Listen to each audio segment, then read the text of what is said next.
Anak ako ng isang magsasaka, tubong remote area ng Moncayo, Davao de Oro. Lumaki ako sa simpleng buhay sa probinsya.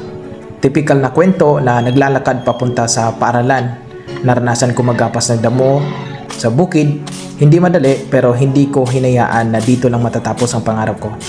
Sa kabila ng kahirapan, ginawa ko itong inspirasyon.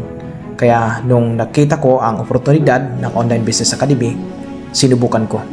Wala akong alam nung una, pero dahil sa tiyaga at sipag, unti-unting may resulta. Hanggang sa naging parte ako ng top 100 sa buong Online Business Academy. Kaya kung ako na simpleng anak ng magsasaka, na kaya ko, alam kong kayang-kaya mo rin. Huwag mong hayaan na manatili ka sa sitwasyon na ayaw mo. May maganda pang buhay na nag-aantay sa'yo. Kaya kung ikaw ngayon may makita kang oportunidad na sa tingin mo makatulong sa'yo, sumubo ka.